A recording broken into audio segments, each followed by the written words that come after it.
Hello students, आप लोगों को फिर से स्वागत है एलिमेंट्स एजुकेशन के एक न्यू से वीडियो में। तो जैसा कि आप लोग जानते ही हैं कि अभी हमारा चल रहा है क्लास 10 के एक्सरसाइज 5.2, जिसमें कि हम लोगों ने ऑलरेडी क्लास 9 सॉरी नंबर 8 तक हम ऑलरेडी खत्म कर चुके हैं। तो आज की क्लास में हम लोग स्टार्ट करने वाले हैं नंबर 9 से।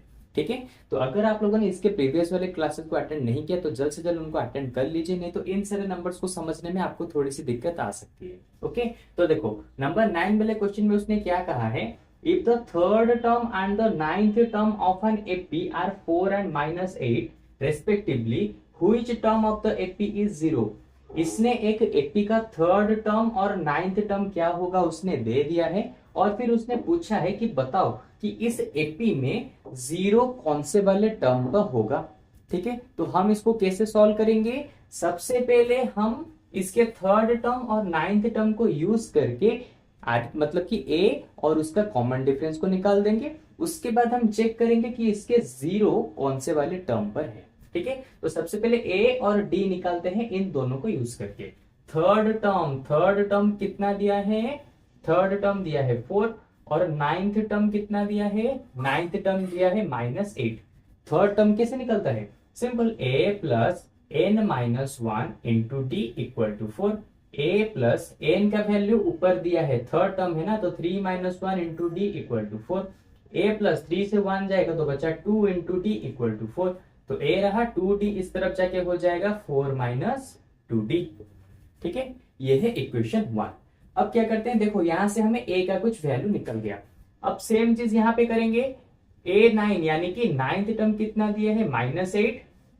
तो देखो नाइन्थ टर्म कैसे निकलता है, a plus n minus 1 into d equal to -8। तो ये रहा a, n-1 यानी कि 9 - 1 इंटू डी इक्वल टू हो गया -8। n का वैल्यू ऑलरेडी यहाँ पे लिखा है क्योंकि ये नाइन्थ टर्म है। a प्लस 9 से 1 जाएगा तो बचा 8 इंटू डी यानी कि 8d इक्वल टू -8। तो a का वैल्यू हम निकाल चुके हैं, इसको यहाँ पे पुट करो, 4 - 2d plus 8d equal to -8। 8d से 2d चला जाएगा तो बचा कितना, 6d। ठीक है, तो 4 प्लस 4 इस तरफ आएगा तो हो जाएगा -4। तो 6d इक्वल टू -8 - 4 यानी कि -12।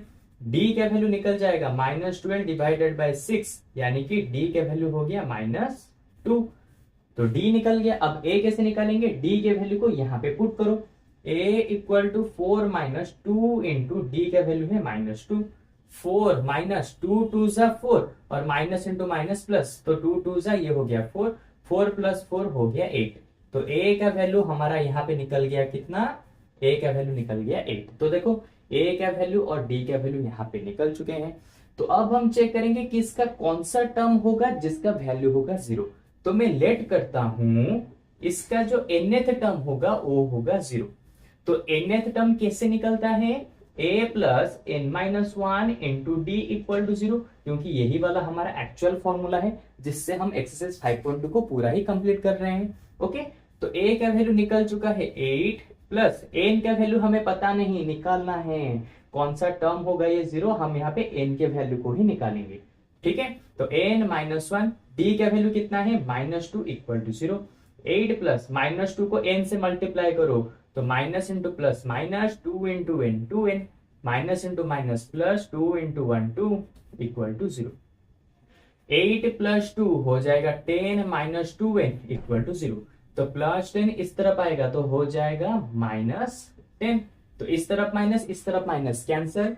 n कितना हो जाएगा, 2 इस तरफ आके डिवाइड हो जाएगा तो 10 डिवाइडेड बाई 2 यानी कि 5। तो n का वैल्यू आ गया कितना, 5।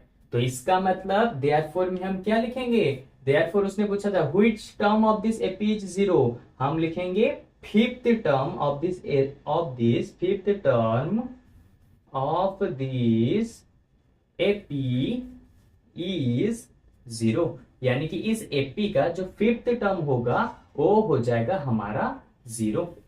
तो ये हो गया नंबर 9 वाला क्वेश्चन। अब चलते हैं नंबर 10 वाले क्वेश्चन की तरफ। ठीक है, तो चलो,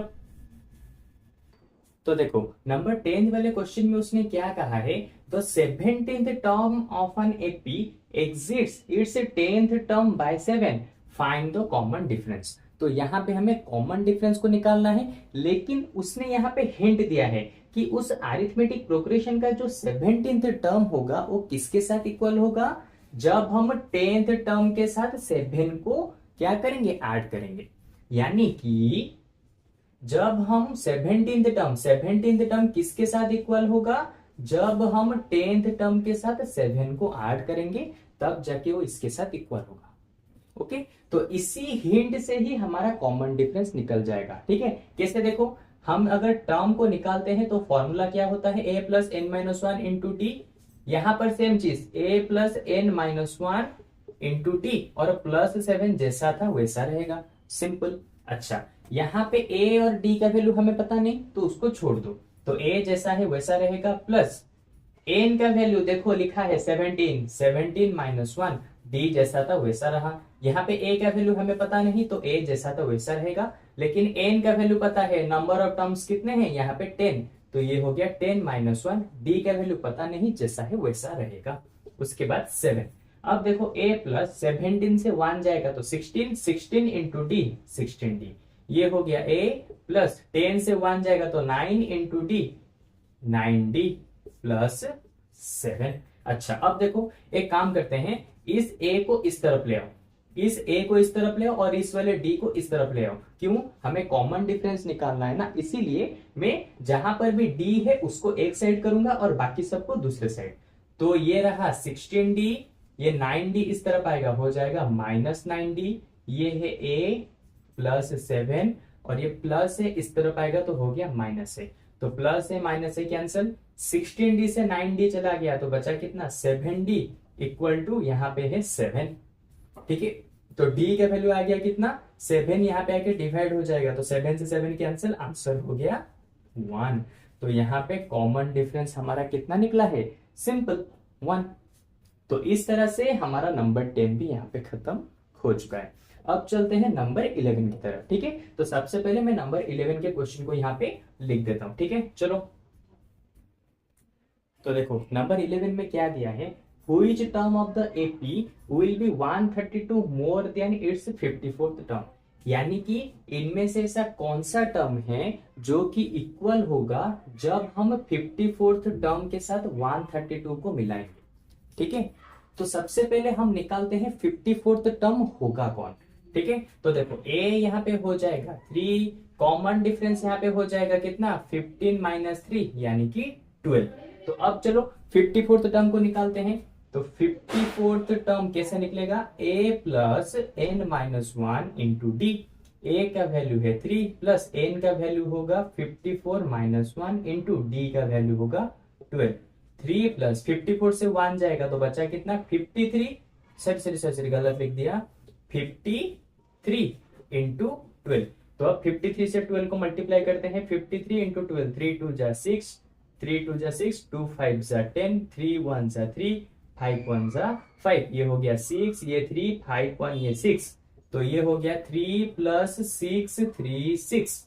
अब इसको एडिशन करते हैं, इसको मिलाएंगे तो 6 3 9, तो हमारा 54th टर्म हमारा यहाँ पे कितना निकला 639 यहाँ पे निकल चुका है। तो इसने कहा है कि ऐसा कौन सा टर्म होगा जो कि 54th टर्म के साथ 132 को मिलाओगे उसके साथ इक्वल होगा। तो मैं लेट करता हूं, ठीक है, हमारा nth टर्म जो होगा वो इक्वल होगा किसके साथ, जब हम 54 टर्म के साथ मिलाएंगे 132 को।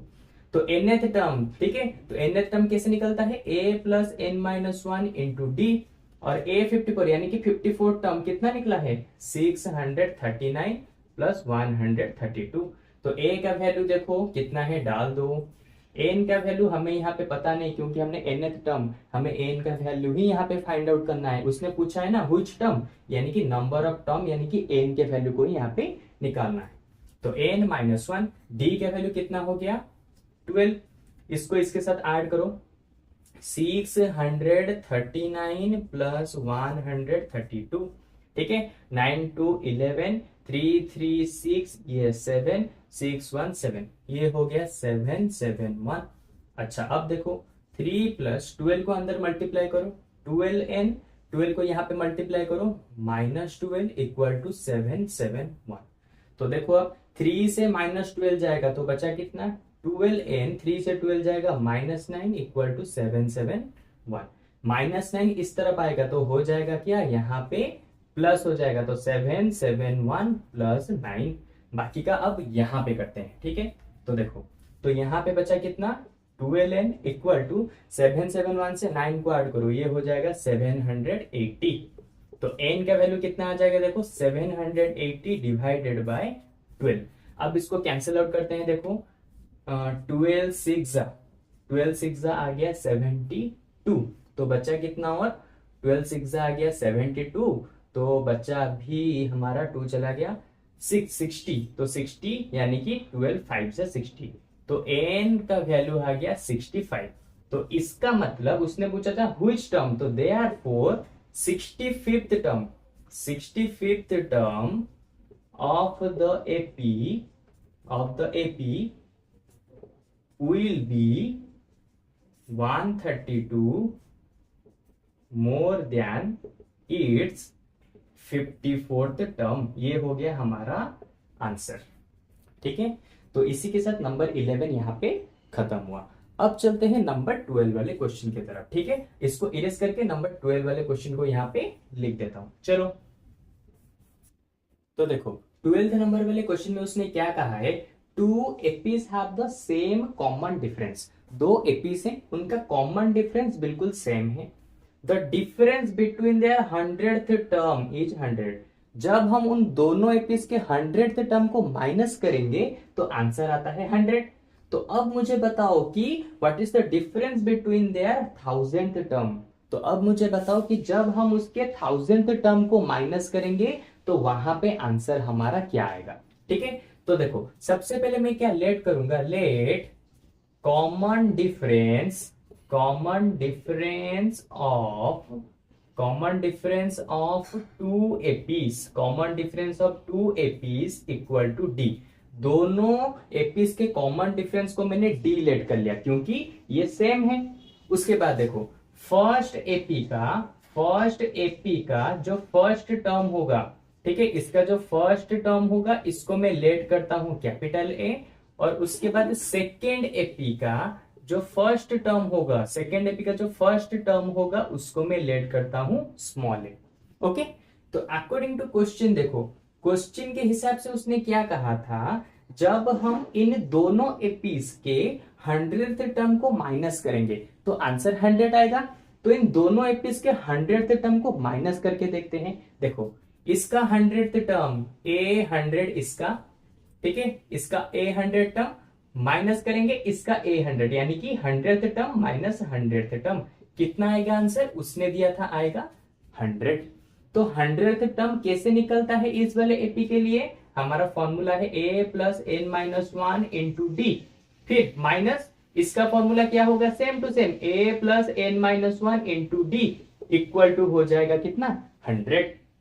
तो इसके लिए फर्स्ट टर्म के लिए, जो फर्स्ट एपी के लिए फर्स्ट टर्म क्या होगा, कैपिटल ए, तो यहाँ पे पुट करो, प्लस एन का वैल्यू क्या होगा 100 माइनस 1 इंटू डी, ये होगा माइनस, इसको मैं ब्रैकेट दे देता हूं माइनस, इसका फर्स्ट टर्म क्या होगा इस एपी के लिए, ये वाला जो है फर्स्ट एपी का 100 टर्म है, यहाँ पे मैं ऊपर लिख देता हूं, ये है हमारे फर्स्ट एपी का 100 टर्म, ये है हमारे सेकेंड एपी का 100 टर्म। इससे तुम्हें अच्छे से समझ आएगा, ठीक है। अब सेकेंड एपी का 100 टर्म कैसे निकलेगा, सबसे पहले फर्स्ट टर्म क्या है a, जैसा है वैसा रखते हैं, प्लस n माइनस 1, n का वैल्यू कितना होगा 100 माइनस 1 इंटू डी, जैसा है वैसा रहेगा इक्वल टू 100। तो अब देखो a प्लस 100 से 1 जाएगा 99 इंटू डी, ये हो गया 99d, माइनस जैसा था वैसा रहेगा, ये है a, फिर देखो प्लस 100 से 1 जाएगा तो बचा 99 इंटू डी हो जाएगा 99d इक्वल टू 100। अब माइनस को अंदर ले जाओ, a plus 99d minus a, minus यहाँ पे आएगा माइनस 99d इक्वल टू 100। तो यहाँ पे प्लस 99, यहाँ पे माइनस 99d, दोनों कैंसिल, बचा कितना a minus a equal to 100। इसको मैं नेमिंग कर देता हूं इक्वेशन 1, और इसको मैं यहां पे लिख देता हूं, ठीक है, a minus a equal to होगा 100, इसको मैंने दे दिया इक्वेशन 1, ठीक है। अब क्या करेंगे हम मतलब कि उसने जो गिवन दिया था 100 टर्म को माइनस करेंगे तो 100 आएगा, उसको यूज करके हमारा फर्स्ट इक्वेशन यहाँ पे निकल गया। अब उसने पूछा है कि 1000 टर्म का डिफरेंस निकालो, तो चलो निकालते हैं 1000 टर्म का। कैसे निकालेंगे? सिंपल, यहाँ पे मैं इसको इरेज कर देता हूं, ठीक है। 1000 टर्म कैसे निकालेंगे? ये है 1000 टर्म, ये है 1000 टर्म, तो 1000 टर्म से 1000 टर्म को माइनस करेंगे, आंसर कितना आएगा बताओ?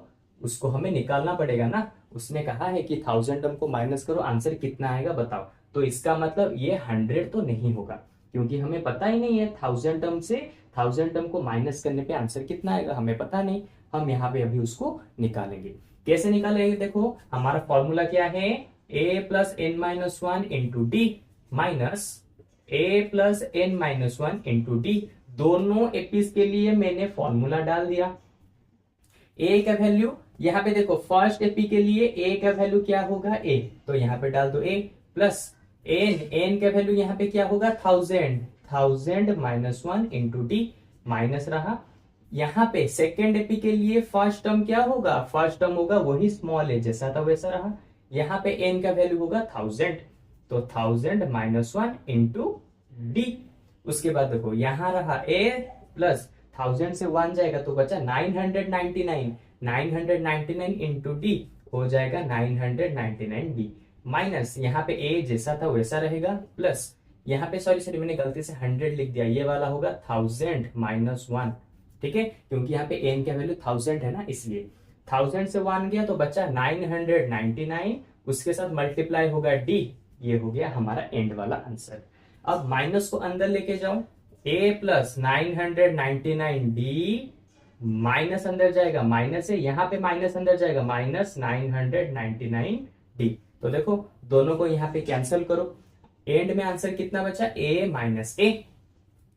तो अब देखो a माइनस ए का वैल्यू हमारा कितना निकला था? 100। तो यहाँ पे a माइनस ए का वैल्यू भी 100 हो जाएगा। क्यों? From the equation 1। तो लो, उसने जो पूछा था कि 1000 टर्म को माइनस करेंगे आंसर कितना आएगा, तो हमने कैसे किया? पहले 100 टर्म का यूज करके वहां से इस वाले इक्वेशन को निकाल दिया, और जैसे ही हमने 1000 टर्म को यहाँ पे माइनस किया तो यहाँ पे सेम चीज a माइनस ए ही निकला, और हमें पहले से ही पता था कि a माइनस ए का वैल्यू होगा 100। तो इस तरह से हमारा नंबर 12 वाला क्वेश्चन भी यहाँ पे खत्म हो चुका है।